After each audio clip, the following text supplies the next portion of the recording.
പണയപ്പെടുത്താൻ പറ്റുമോ? ഒന്ന് വിൽക്കാൻ പറ്റുമോ?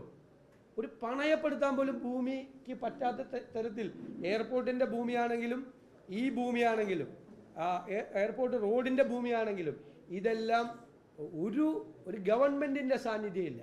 നമുക്ക് ഞാൻ എല്ലാ കാര്യങ്ങളും പറയുന്നില്ല. വ്യത്യസ്ത ജനവിഭാഗങ്ങൾ അവതരിപ്പിച്ച പ്രശ്നങ്ങൾ കാണുമ്പോൾ നമുക്ക് തോന്നുന്നത് നമ്മൾ ഗുരുതരമായ വിഷമം അനുഭവിക്കുമ്പോൾ നമ്മൾ തിരഞ്ഞെടുത്ത ഒരു ഗവൺമെൻറ്റിൻ്റെ സാന്നിധ്യം ഉണ്ടാകണം.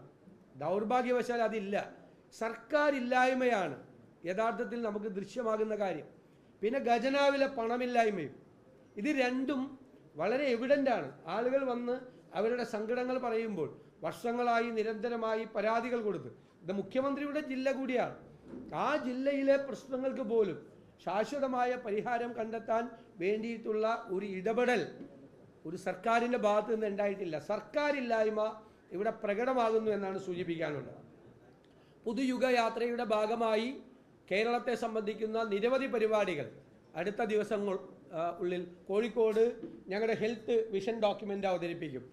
അതുമുതൽ തിരുവനന്തപുരത്ത് എത്തുന്നത് വരെ എവിടെയെല്ലാമാണ് ഗവൺമെൻറ് പരാജയപ്പെട്ടത് അവിടെയെല്ലാം സമൂർത്തമായ കൃത്യമായ പദ്ധതികൾ UDFനുണ്ട്. അത് വളരെ നല്ല റിസർച്ച് നടത്തി വിദഗ്ധരായ ആളുകളുടെ കൂടി സഹായത്തോടു കൂടി തയ്യാറാക്കുന്ന സാമ്പത്തികമായ അതിൻ്റെ കാര്യങ്ങൾ പരിശോധിച്ച്, സാങ്കേതികമായ കാര്യങ്ങൾ പരിശോധിച്ച്, പാരിസ്ഥിതികമായ കാര്യങ്ങൾ പരിശോധിച്ച് ഞങ്ങൾ തയ്യാറാക്കുന്ന പദ്ധതികളാണ്. അതുകൊണ്ടാണ് ഞങ്ങളൊരു പുതിയ കാലത്തിന് തുടക്കമിടുകയാണ് എന്ന അർത്ഥത്തിൽ തന്നെയാണ് പുതുയുഗ യാത്ര എന്ന് ഈ യാത്രയ്ക്ക് പേരിട്ടത്. യാത്ര കണ്ണൂരിലേക്ക് പ്രവേശിച്ചപ്പോൾ തന്നെ വളരെ അത്ഭുതകരമായ രീതിയിലുള്ള പ്രതികരണമാണ് ജനങ്ങളുടെ ഭാഗത്തു നിന്നുണ്ടായത്. പയ്യന്നൂരിലും തളിപ്പറമ്പിലും കണ്ണൂരിലും ജനങ്ങൾ നൽകിയ സ്വീകരണം അവിസ്മരണീയമാണ് എന്ന് പറയാതിരിക്കാൻ വയ്യ. അതുപോലെ തന്നെ ഞങ്ങൾ ഉന്നയിക്കുന്ന ഒരു കാര്യം, ഈ ഗവൺമെൻറ്റിനോട് കമ്മ്യൂണിസ്റ്റ് പാർട്ടിയിൽപ്പെട്ട നല്ല കമ്മ്യൂണിസ്റ്റുകാർക്കും ഇടതുപക്ഷ സഹയാത്രികർക്കും പോലും താല്പര്യമില്ല എന്നാണ്. കവി സച്ചിദാനന്ദൻ്റെ കഴിഞ്ഞ ദിവസത്തെ പ്രസ്താവന ഞങ്ങളുടെ ഈ നിഗമനങ്ങൾക്ക് അടിവരയിടുന്നതാണ്. ഇനിയൊരു തുടർഭരണം നല്ലതല്ല എന്നാണ് അദ്ദേഹം പറയുന്നത്. കാരണം കമ്മ്യൂണിസ്റ്റ് പാർട്ടിക്ക് CPMനുണ്ടായ അപജയത്തെക്കുറിച്ച് ഏറ്റവും കൂടുതൽ ബോധവാന്മാർ നല്ല കമ്മ്യൂണിസ്റ്റുകാരും ഇടതുപക്ഷത്തിൻ്റെ സഹയാത്രികരുമാണ് എന്ന ഞങ്ങളുടെ വാദം ശരിവെക്കുന്നതാണ് കവി സച്ചിദാനന്ദൻ്റെ പ്രസ്താവന എന്ന് ഞാൻ പ്രത്യേകമായി പറയാൻ ആഗ്രഹിക്കുന്നു.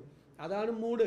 കേരളത്തിലെ 3-4 പതിറ്റാണ്ടുകളായി ഇടതുപക്ഷത്തിൻ്റെ സഹയാത്രികരായി നടന്ന ആളുകൾ ഈ ഗവൺമെൻറ്റിന് ഒരു തുടർച്ച ഉണ്ടാകരുത്, ഇവർ അധികാരത്തിൽ വരരുത്, ഇവർ ഇടതുപക്ഷമല്ല, ഇവർ ഇടതുപക്ഷത്തിൽ നിന്ന് വഴിമാറിപ്പോയി, ഇവർ തീവ്ര വലതുപക്ഷമായി മാറി എന്നുള്ള നിലപാടുള്ളവരാണ് എന്നത് വളരെ ഒരു സ്വാഗതാർഹമായ ഒരു കാര്യമാണ്.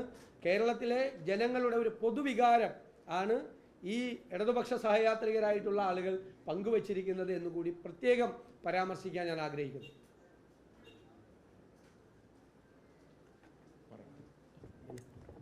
ബഹുമാനപ്പെട്ട പ്രതിപക്ഷതാവ് പറഞ്ഞതിന് ഞാൻ അടിവര ഇടുകയാണ്. UDF അദ്ദേഹം നേതൃത്വം കൊടുക്കുന്ന ജാഥയിൽ ജനങ്ങളിൽ നിന്ന് കിട്ടുന്ന ആ നിവേദനങ്ങളുടെയും പരാതികളുടെയും ഒരു സംക്ഷിപ്ത രൂപവും അതിലുള്ള ജനങ്ങൾ അനുഭവിക്കുന്ന വിവിധ മേഖലകളിലെ ജനങ്ങൾ അനുഭവിക്കുന്ന പ്രയാസമാണ് പ്രതിപക്ഷത ഇവിടെ അവതരിപ്പിച്ചത്. പ്രത്യേകത എന്ന് പറയുന്നത് ഇതിനൊരു ആൾട്ടർനേറ്റീവ് അജണ്ട ഞങ്ങൾക്ക് വ്യക്തമായി ഉണ്ട്. പരാതി പറഞ്ഞ് ഞങ്ങളും മാറി നിൽക്കുന്ന പരിപാടിയില്ല. കേന്ദ്ര ഗവൺമെൻറ് പണം കൊടുക്കുന്നില്ല എന്ന് പരാതി പറഞ്ഞ് കേരള ഗവൺമെൻറ് മാറിയിരിക്കുന്നത് പോലെ കേരള ഗവൺമെൻറ് ഒന്നും ചെയ്യുന്നില്ല എന്ന് പരാതി പറഞ്ഞ് ഞങ്ങൾ മിണ്ടാതിരിക്കുന്ന പ്രശ്നമില്ല. ഞങ്ങൾക്കൊരു ആൾട്ടർനേറ്റീവ് അജണ്ട, അതാണ് ഇപ്പോൾ ഹെൽത്ത് കാര്യം അദ്ദേഹം പറഞ്ഞത്. ഏറ്റവും അധികം പരാതിക്ക് കാരണമായ ഹെൽത്തിലൊക്കെ ഞങ്ങൾക്ക് വ്യക്തമായ ആൾട്ടർനേറ്റീവ് അജണ്ട ഉണ്ട്. അതാണ് ഈ പുതുക യാത്രയുടെ ഏറ്റവും വലിയ പ്രത്യേകത. അത് ഞങ്ങൾ നടപ്പിലാക്കുകയും ചെയ്യും. അതാണ് ഇവിടെ പബ്ലിഷ് ചെയ്യുന്നത് അദ്ദേഹം പറഞ്ഞത്.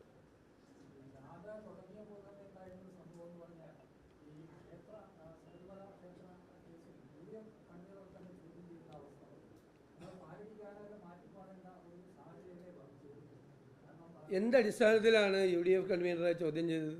അദ്ദേഹത്തിൻ്റെ കൂടെ ഫോട്ടോ ഉണ്ടെന്നോ, ഉണ്ണികൃഷ്ണൻ പോറ്റിയുടെ കൂടെ അദ്ദേഹത്തിൻ്റെ ഫോട്ടോ ഉണ്ടെന്നുള്ളതിൻ്റെ പേരിലാണോ?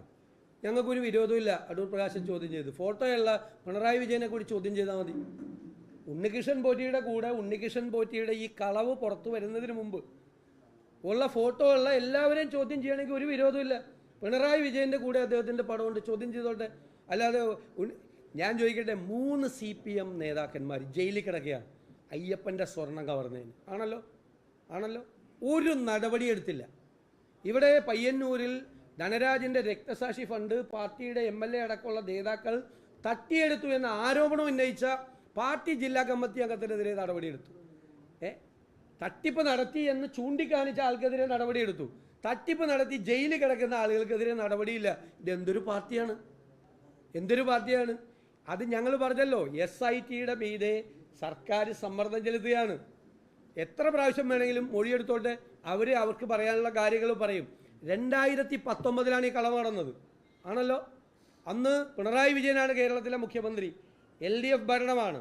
അവർ വെച്ച പൊളിറ്റിക്കൽ അപ്പോയിൻമെൻറ്റ്സ് ആണ് അവിടുത്തെ ദേവസ്വം ബോർഡ് പ്രസിഡന്റും മെമ്പർമാരും. അവരാണ് കളവ് നടത്തിയതിൻ്റെ പേരിൽ 2 ദേവസ്വം ബോർഡ് മെമ്പർമാർ ജയിലിൽ കിടക്കുകയാണ്. അത് CPMനും CPM വെച്ച നേതാക്കൾക്കും ആണ് അയ്യപ്പൻ്റെ സ്വർണം കവർന്നതിൽ പങ്ക്. പിന്നെ പുകമറ സൃഷ്ടിക്കാൻ വേണ്ടിയിട്ട് എന്തു വേണേലും ചെയ്തു. ഫോട്ടോ എടുത്തതിൻ്റെ പേരിലാണെങ്കിൽ ഇത് ഇയാൾ കള്ളനാണ് എന്ന് പുറത്തു വരുന്നതിന് മുമ്പുള്ള ഫോട്ടോയാണ്. ഇപ്പോൾ മുഖ്യമന്ത്രി നിൽക്കുമോ? ഇദ്ദേഹം കള്ളനാണ് എന്ന് അറിഞ്ഞിരുന്നെങ്കിൽ മുഖ്യമന്ത്രിയുടെ അടുത്ത് നിന്ന് ഫോട്ടോ എടുക്കുമായിരുന്നോ?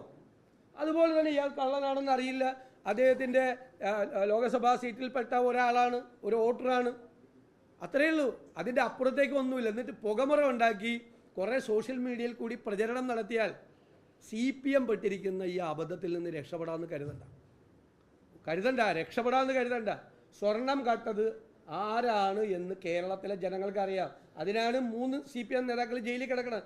അന്വേഷണം ഒന്നും കൂടി നീണ്ടുപോയാൽ ക്യൂവിൽ നിൽക്കുന്ന കുറേ പേര് കൂടി അകത്ത് വരും. അതും CPM നേതാക്കളായിരിക്കും, ഒരു സംശയം വേണ്ട.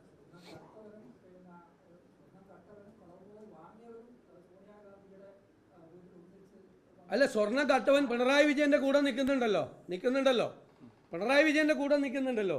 ഞങ്ങൾ പറഞ്ഞില്ലല്ലോ പിണറായി വിജയനെ ചോദ്യം ചെയ്യണമെന്നും പിണറായി വിജയനെ അറസ്റ്റ് ചെയ്യണമെന്നും പിണറായി വിജയൻ ഉണ്ണികൃഷ്ണൻ പോറ്റിയായിട്ട് പങ്കെടുണമെന്നും. ഒരു കാര്യം കൂടി പറഞ്ഞുതരാം, അതുകൂടി കേട്ടോ കമ്മ്യൂണിസ്റ്റുകാർ. മന്ത്രി റിയാസിനെതിരായിട്ട് ഒരു ആരോപണം വന്നു. പൊതുമരാമത്ത് മന്ത്രി ഏതോ ഒരു വ്ളോഗറെ കൊണ്ടുവന്ന് ഇവിടെ ടൂറിസം വകുപ്പ് പ്രചരണം നടത്തി. വ്ളോഗറെ കൊണ്ടുവന്നു, മനസ്സിലായോ? ഒരു സ്ത്രീ ടൂറിസം മന്ത്രി അറിഞ്ഞുകൊണ്ട് ടൂറിസം വകുപ്പ് പ്രചരണം നടത്തി. കുറേ നാൾ കഴിഞ്ഞപ്പോൾ അവർ പോയി. കുറേ നാൾ കഴിഞ്ഞപ്പോൾ അവർ ചാര വനിതയാണ് എന്ന് പറഞ്ഞ് അവരെ അറസ്റ്റ് ചെയ്തു. അപ്പോൾ സോഷ്യൽ മീഡിയയിലും പൊതുസമൂഹത്തിലും ആളുകൾ ഭയങ്കരമായി പറഞ്ഞു റിയാസിന് പങ്കുണ്ട്, ചാര വനിതയായിട്ട് ബന്ധമുണ്ട്, മന്ത്രിക്ക് ബന്ധമുണ്ട്, ടൂറിസം വകുപ്പിൽ വന്നോളൂ. ഞാനാണ് പറഞ്ഞത്. കേരളത്തിൽ ഒരു പ്രതിപക്ഷ നേതാവും പറയാത്ത വർത്തമാനം. ഒരാൾ ഒരു തെറ്റ് ചെയ്തിട്ടുണ്ട് എന്ന് അറിയുന്നതിന് മുമ്പ് അവരിവിടെ വന്ന് അവർ സ്പൈ ആണെങ്കിൽ അവരെ ഇവിടെ ബ്ലോഗറായി കൊണ്ടുവരുമോ? ആരെങ്കിലും കൊണ്ടുവരുമോ? അതുകൊണ്ട് റിയാസിനെ ഇക്കാര്യത്തിൽ കുറ്റപ്പെടുത്താൻ തയ്യാറല്ല. എന്നാൽ നിലപാടെടുത്തത് ഞങ്ങളാണ്. അന്തസ് വേണം, അന്തസ്. ആ മര്യാദ ഇല്ല, ആ അന്തസ്സും മര്യാദയും CPMനില്ല. ഞാനാ പറഞ്ഞത്. അന്നത്തെ കൊണ്ട് മന്ത്രി റിയാസിനെതിരായിട്ടുള്ള വിവാദം അവസാനിച്ചു. പിന്നെ ഒരാൾ സോഷ്യൽ മീഡിയയിൽ പോലും കൊടുത്തിട്ടില്ല. രാഷ്ട്രീയ നേതാക്കളും പൊതുപ്രവർത്തകരും ഒക്കെ പലരുടെയും കൂടെ ഫോട്ടോ എടുക്കും. നാളെ ഇപ്പോൾ ഞാൻ ഇവിടെ നിന്ന് ഇറങ്ങുമ്പോൾ എത്ര പേര് എൻ്റെ കൂടെ ഫോട്ടോ എടുക്കും? ചിലപ്പോൾ തോളെ കൈയിടും ആളുകൾ, നമുക്ക് പരിചയമില്ലാത്തവർ. നാളെ അയാൾ ഏതെങ്കിലും കേസിൽ പ്രതിയായി കഴിഞ്ഞാൽ ഞാനും അയാളോട്ട് ഇളിച്ചുകൊണ്ടിരിക്കുന്ന പടം വരും. എന്നിട്ട് തോളെ കൈയിട്ടിരിക്കണോ ഭയങ്കര ബന്ധമാണെന്നും പറയും. തോളെ കൈയിട്ട് നമ്മുടെ തോളെ കൈയിടുന്നവരൊക്കെ നമ്മളുമായിട്ട് ഭയങ്കര ബന്ധമുള്ളവരാണ്. ഫോട്ടോ എടുക്കാൻ വന്നവരൊക്കെ ഇപ്പോൾ തോളെ കൈയിടും. അതൊക്കെ പറയണതിനൊരു മര്യാദ അന്തസ്സും വേണം. ആ അന്തസ്സും മര്യാദ CPMനില്ല.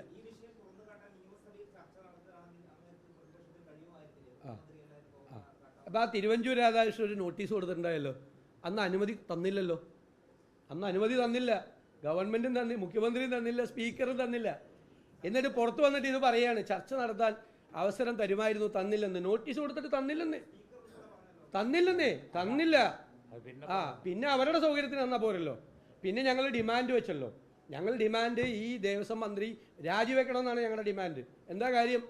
എന്താ കോടതി പറഞ്ഞത്? 2019 ഇത് കൊണ്ടുപോയി കോടീശ്വരന് വിറ്റു, ദ്വാരപാലക ശില്പം. ആരും പുറത്തറിഞ്ഞില്ല. അപ്പോൾ 2024 ആയപ്പോൾ കോടതി പറഞ്ഞത് ഒരു ഫേക്ക് അർജൻസി ഉണ്ടാക്കി. അതായത് വ്യാജമായ ഒരാവശ്യം, പെട്ടെന്നുള്ള അടിയന്തര ആവശ്യം ഉണ്ടാക്കി വീണ്ടും ഇത് അടിച്ചു മാറ്റാൻ വേണ്ടി ശ്രമിച്ചു എന്ന് കോടതി പറഞ്ഞു. അപ്പോൾ ആരാ ദേവസ്വം മന്ത്രി? വാസവൻ. അപ്പോഴത്തെ ദേവസ്വം പ്രസിഡന്റ് ആരാ? പ്രശാന്ത്. ഇവിടുന്ന് കൊണ്ടുപോകരുത് എന്ന് തിരുവാഭരണ കമ്മീഷണറിൽ ലെറ്റർ എഴുതിയിട്ട് ഈ കൊണ്ടുപോയേ പറ്റുള്ളൂ, ഇത് ഉണ്ണികൃഷ്ണൻ പോറ്റിക്ക് കൊടുത്തേ പറ്റുള്ളൂ എന്ന് പറഞ്ഞാൽ ദേവസ്വം ബോർഡ് പ്രസിഡന്റ്. ഞാൻ പറഞ്ഞതല്ല, കോടതിയാണ് പറഞ്ഞത്. അയ്യപ്പൻ്റെ ദ്വാരപാലക ശില്പം കൊണ്ടുപോയി ഒരു കോടീശ്വരന് വിറ്റു എന്ന് പറഞ്ഞത് പ്രതിപക്ഷമല്ല, കേരളത്തിലെ ഹൈക്കോടതിയാണ് പറഞ്ഞത്. അത് മറക്കണ്ട. ആ കട്ടവരാണ് ജയിലിൽ കിടക്കുന്നത്, CPM നേതാക്കൾ. എന്നിട്ട് അവരെ നടപടി പോലും ഇല്ല. മനസ്സിലായോ? ആ ഇതെല്ലാവർക്കും അറിയാമല്ലോ, ഇതെല്ലാവർക്കും അറിയാമല്ലോ.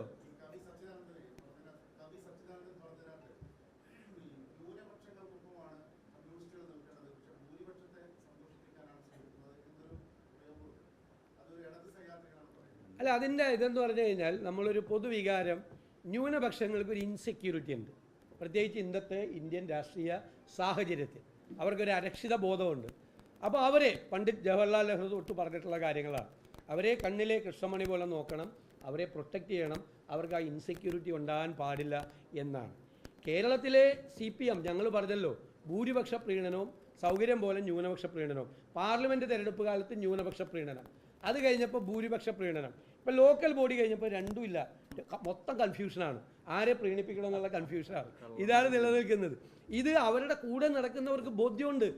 കമ്മ്യൂണിസം ഇടതുപക്ഷ നിലപാടിൽ നിന്ന് വ്യതിചലിച്ചു, തീവ്ര വലതുപക്ഷമാണ്. കേരളത്തിലെ ഗവൺമെൻറ്റും കേരളത്തിലെ CPM-ഉം തീവ്ര വലതുപക്ഷ നിലപാടാണ്. BJP-യുടെ അതേ സ്റ്റൈലിലല്ലേ ഇവിടെ മതങ്ങൾ തമ്മിൽ സംഘർഷം ഉണ്ടാക്കാൻ വേണ്ടി ശ്രമിച്ചത്? മതങ്ങൾ തമ്മിൽ സംഘർഷം ഉണ്ടാക്കാൻ വേണ്ടി ശ്രമിച്ചത് എപ്പോഴാണ് ശ്രമിച്ചത്? BJP ചെയ്യുന്ന അതേ പണിയല്ലേ ചെയ്തത്? അതേ പണിയാണ് ചെയ്തത്. സംഘപരിവാറിൻ്റെ അതേ പാതയിലൂടെയാണ് കേരളത്തിലെ CPM പ്രയാണം നടത്തുന്നത്. ഭയങ്കര നട്ടലും ഭയങ്കര ഇരട്ടച്ചങ്കുമാണ്. പക്ഷേ അമിത്ഷായും നരേന്ദ്രമോദി എവിടെ ഒപ്പിടാൻ പറഞ്ഞാലും അവിടെ ഒപ്പിട്ട് കൊടുക്കും. അത് നമ്മൾ കണ്ടതല്ലേ പറയാം.